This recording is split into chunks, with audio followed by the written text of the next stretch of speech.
This is Chidi. At just 13 years old, he had already survived more than most adults could imagine.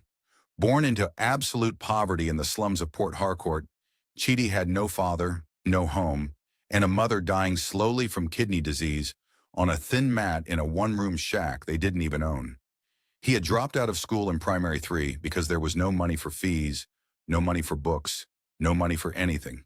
Hungry, forgotten, invisible, yet incredibly brilliant. But one day everything changed. He met Zainab, the daughter of the governor of Rivers State, studying in the most expensive school in Nigeria, yet failing woefully at mathematics. And it was Chidi, the barefoot boy from the slums, who became her secret math tutor. But when Governor Okoro discovered a homeless child was the one teaching his daughter advanced calculus under a cashew tree, what he did next sent shockwaves across the entire nation. So grab your popcorn, sit back, and get ready for one of the most jaw-dropping stories you've ever heard. And if you're new here, don't forget to subscribe and hit the like button to support more life-changing stories like this one. Omo, come out for here. You dey craze? The voice was sharp, filled with disgust. A middle-aged woman selling fried plantain waved her frying spoon violently at Chidi. He stepped back, his bare feet sinking into the muddy gutter water. I just wanted to ask if you have any leftover, Ma, he said quietly. Leftover? The woman spat near his feet. You think saying a dustbin I'd a run? Carry your poverty comet for my front before I pour hot oil for your body. Chidi didn't argue. He simply turned and walked away. He was used to it.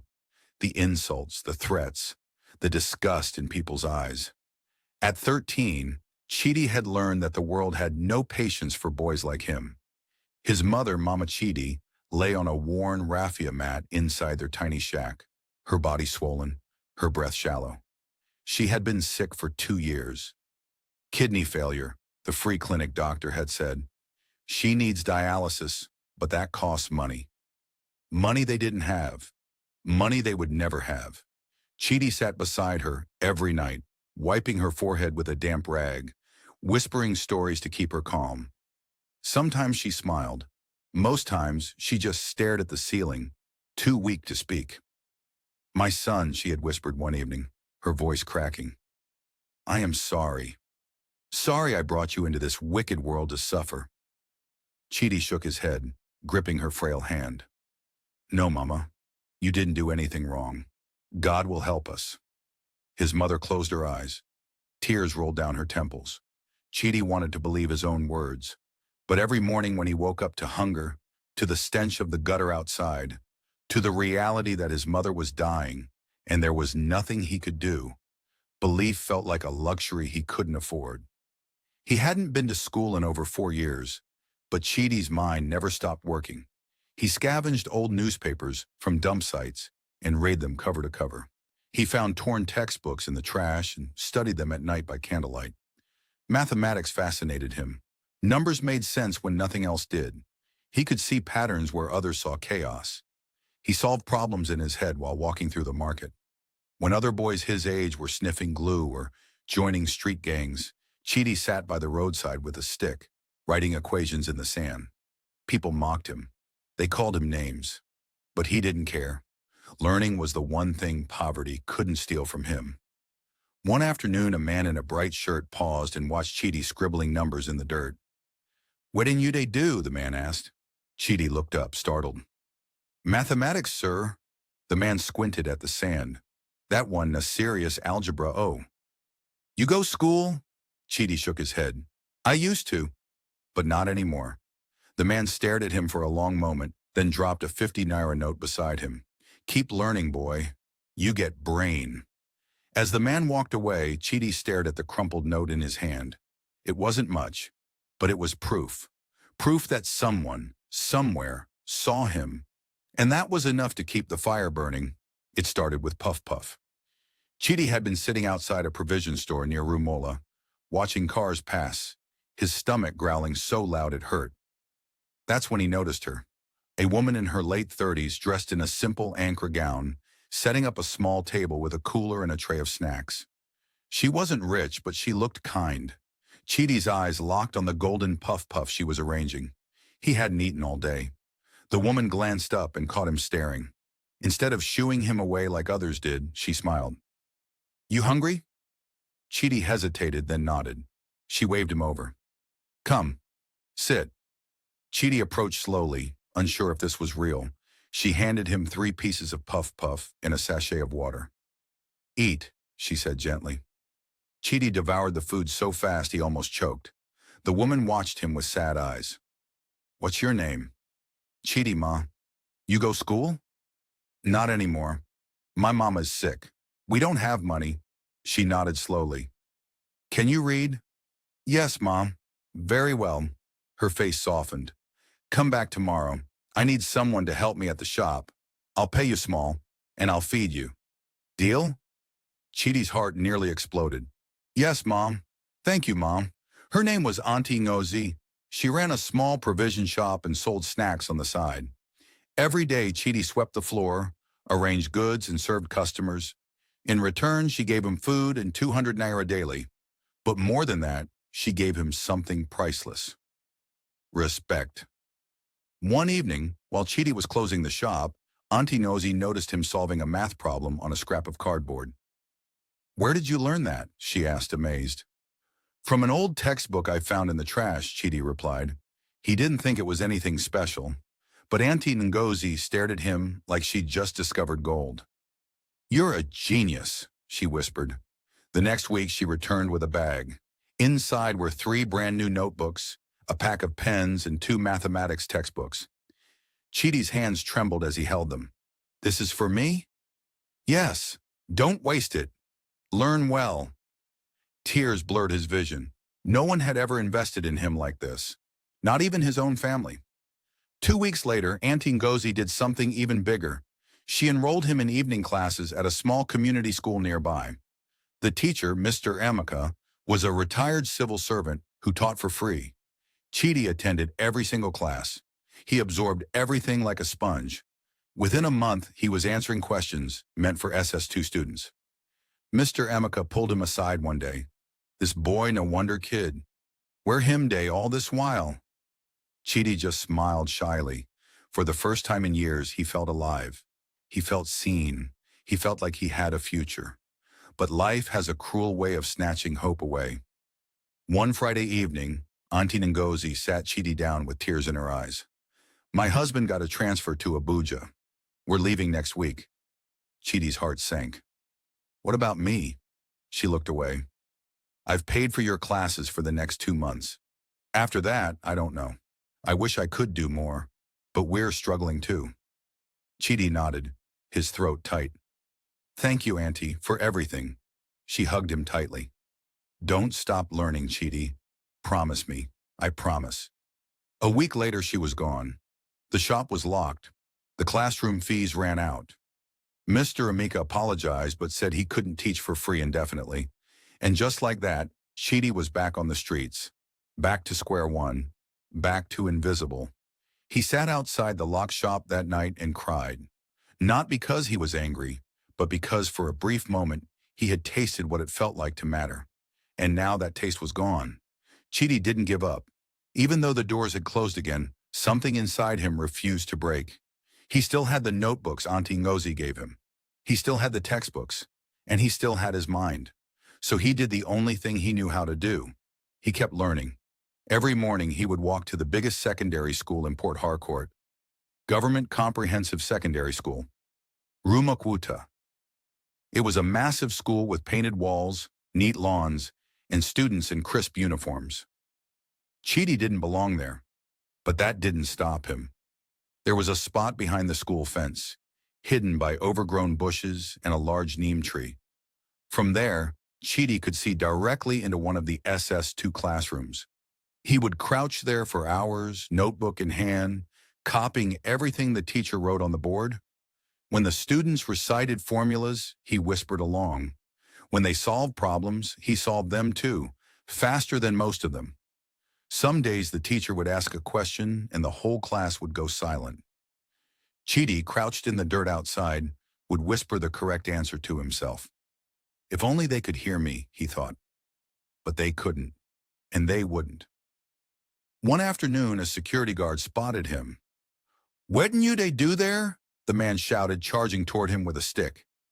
Chidi grabbed his notebook and ran. The man chased him halfway down the street, shouting, "Thief!" Chidi wasn't stealing anything. But to people like the guard, a poor boy near a rich school could only mean trouble. He returned the next day, and the day after that. No matter how many times they chased him, insulted him, or threatened him, Chidi came back.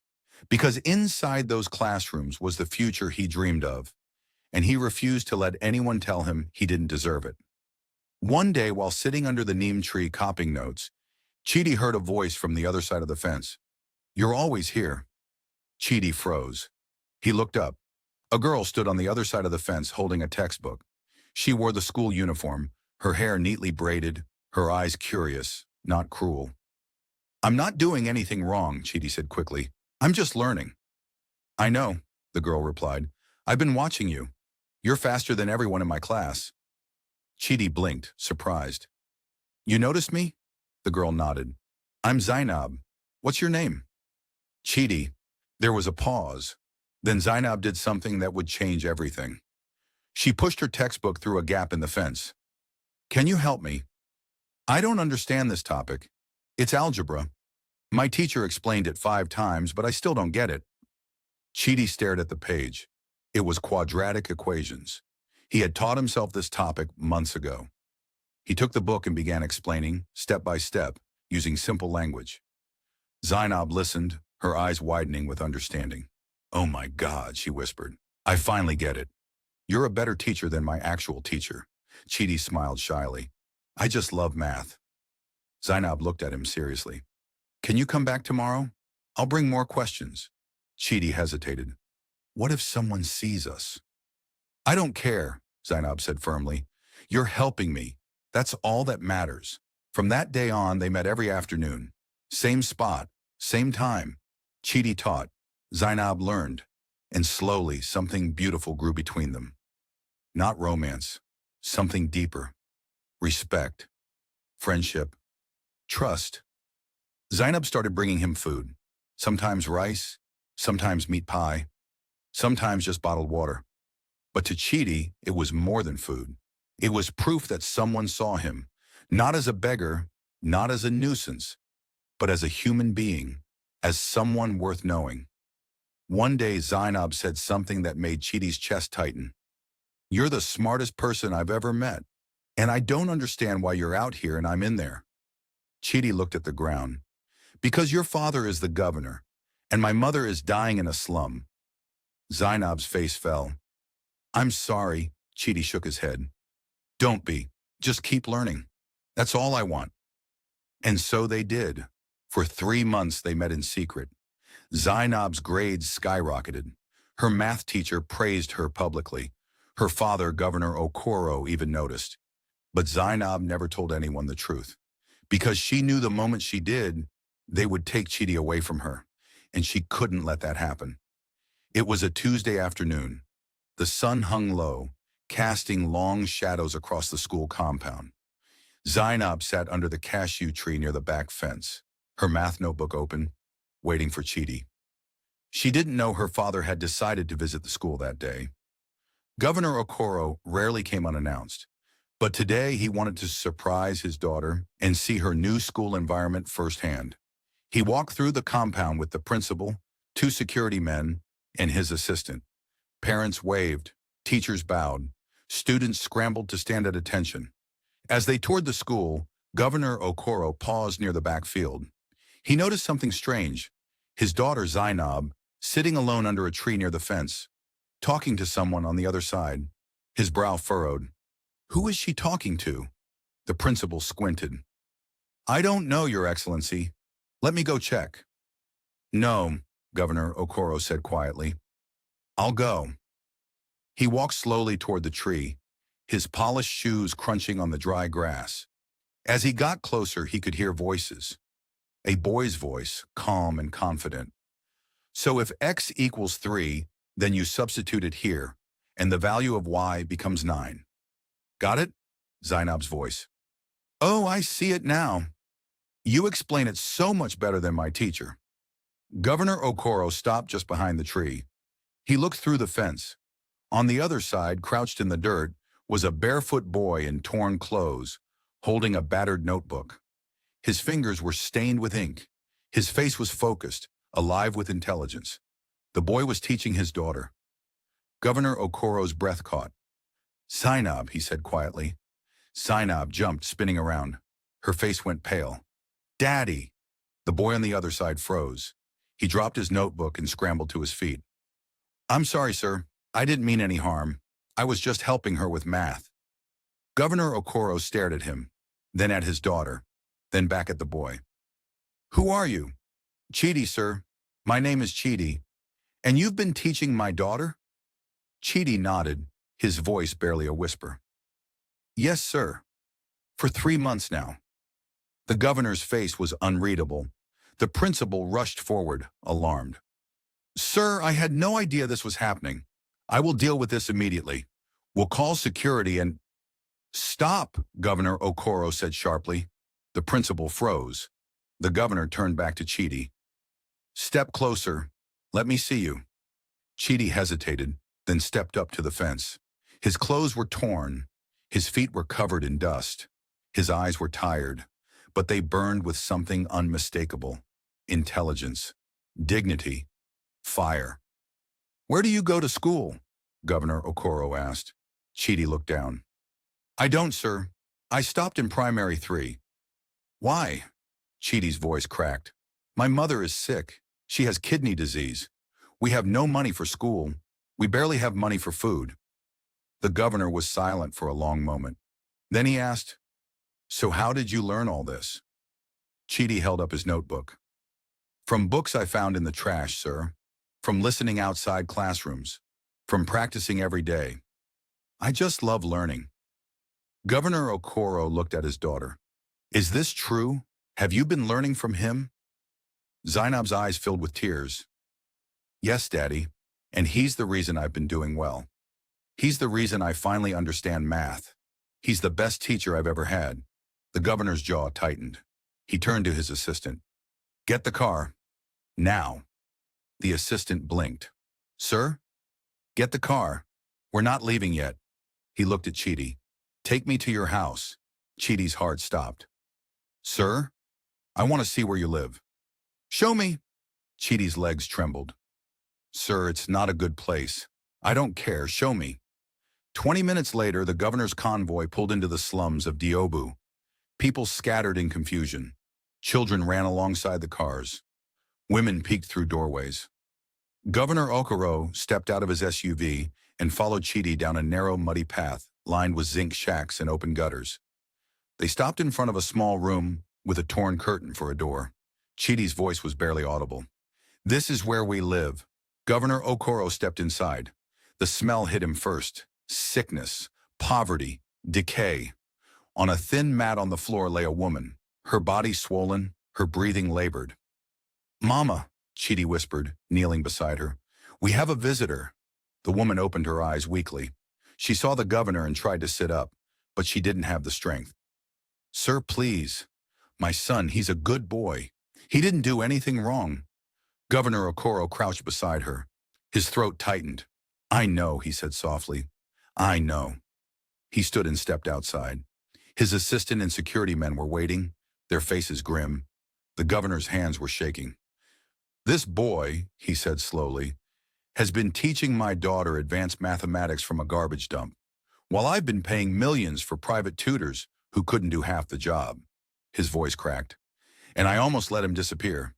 He turned to his assistant. "Call the best hospital in Port Harcourt. I want this woman admitted tonight. Full treatment. I'm covering everything." The assistant's eyes widened. "Sir?" "Do it now." Then he turned to Chidi, who stood frozen in disbelief. "You're coming with me." Chidi's lips trembled. "Sir, I don't understand. From today, you're not a street boy anymore. You're under my care. Your mother will get the best treatment. You will go to the best school, and you will never, ever be invisible again." Chidi collapsed to his knees and wept. Governor Okoro placed a firm hand on his shoulder. "Get up, son. Your life just changed." The story of Chidi spread like wildfire. Within 48 hours, every major news station in Nigeria had covered it. The governor who found a genius in the slums. Street boy becomes governor's adopted scholar. The boy who taught from behind a fence. Social media exploded. People shared the story with tears and applause. Some criticized the governor, asking why it took a personal encounter for him to notice the suffering in his own state. Others praised him for acting immediately when many would have simply walked away. But Governor Okoro didn't care about the praise or criticism. He cared about keeping his promise. Chidi's mother, Mama Chidi, was admitted into Lilly Specialist Hospital that same night. A team of nephrologists examined her. She was placed on dialysis immediately. The doctors were hopeful. With proper treatment and possibly a transplant, she could recover. When Chidi visited her 3 days later, she was sitting up in bed, tears streaming down her face. "My son," she whispered. "Is this real?" Chidi held her hand tightly. "Yes, Mama. It's real." She looked around the clean room, the machines beeping steadily, the kind nurses. "How?" Chidi smiled through his own tears. "God sent someone, Mama, just like you said he would." Meanwhile, Governor Okoro enrolled Chidi into Graceland International School, one of the most prestigious schools in River State, the same school Zainab attended. On Chidi's first day, he stood in front of the mirror in his new room, yes, his own room in the governor's guest house, and stared at himself. He wore a brand new uniform, polished black shoes, a backpack filled with textbooks, notebooks, pens, everything he had ever dreamed of. He touched his reflection and whispered, "Is this really me?" Zainab knocked on the door. "Ready?" Chidi turned and nodded, his eyes wet. She smiled. "Let's go, genius." Walking into Graceland felt surreal. Students stared, some whispered, some pointed. But this time, Chidi wasn't hiding. He walked through the front gate, head high, beside the governor's daughter. In class, the mathematics teacher, Mr. Arinzi, gave the students a challenging problem. The classroom went silent. No one raised their hand. Then slowly, Chidi lifted his. Mr. Arinzi blinked. "Yes, new student. What's your name?" "Chidi, sir." "Go ahead." Chidi stood and solved the problem on the board in under 2 minutes. The class erupted in whispers. Mr. Arinzi stared, stunned. "That's correct. Where did you learn that?" Chidi smiled softly. "From the streets, sir." By the end of the first week, Chidi was already top of his class. Teachers marveled. Students respected him. Some even asked him for help. One afternoon during lunch, a boy approached him nervously. "You're the guy from the news, right? The one the governor adopted?" Chidi nodded. The boy smiled. "That's amazing, bro. You're like a legend." Chidi chuckled. "I'm just a boy who loves math." But deep down, he knew the truth. He wasn't just a boy anymore. He was proof. Proof that brilliance doesn't come from privilege. Proof that poverty doesn't define potential. Proof that one act of compassion can rewrite a destiny. 3 months later, Governor Okoro held a press conference. Standing beside him was Chidi, now healthy, confident, glowing. The governor addressed the nation. "I didn't save this boy. He saved my daughter. He saved my perspective. He reminded me why I went into public service. And from today, I'm launching the Chidi Foundation. We will identify gifted children in every slum, every street, every forgotten corner of this state, and we will give them what they deserve. Education, support, a future." The crowd erupted in applause. Cameras flashed. Chidi stood there overwhelmed. That night back at the guest house, Chidi sat under the stars with Zainab. "You know what's crazy?" Zainab asked. "What?" "If my dad hadn't visited that day, none of this would have happened." Chidi looked up at the sky. "I used to ask God why he made me so smart but kept me so poor." Zainab turned to him. "And now? Now I think he was just waiting for the right person to see me." Zainab smiled. "I'm glad I saw you first." "Me too." They sat in comfortable silence. Two kids from different worlds, brought together by math, mercy, and fate. 1 year later, Chidi stood on stage at the National Mathematics Olympiad. He had just won first place, beating students from the most elite schools in the country. As he held the trophy, he looked into the crowd. His mother sat in the front row, healthy and smiling. Beside her was Governor Okoro, clapping with pride. And next to him was Zainab, cheering louder than anyone else. Chidi closed his eyes and whispered a prayer. Thank you for not letting me stay invisible. Thank you for sending people who saw me. And thank you for reminding me that my beginning doesn't determine my ending. When he opened his eyes, he was no longer the boy behind the fence. He was Chidi, scholar, son, survivor, and living proof that one chance can change everything. No child is too poor to be brilliant. No dream is too big when someone believes in you. Chidi's story reminds us that greatness often hides in the most unexpected places, behind fences, in the dirt, in the forgotten corners of society. And it only takes one person, one moment, one decision to change a life forever. Governor Okoro didn't just give Chidi an education. He gave him dignity. He gave him a voice. He gave him a future. And in doing so, he reminded an entire nation that compassion is not charity, it's justice. So the next time you see a child struggling, a young person trying against all odds, don't look away. Don't judge. Don't assume they have nothing to offer. Look closer, because the next genius, the next leader, the next world changer might just be waiting for someone like you to see them. We hope this story touched your heart. Please share your thoughts in the comments below. What lesson did you take away from Chidi's journey? And don't forget, another powerful, life-changing story is coming your way soon. So hit that subscribe button and turn on notifications so you never miss an upload.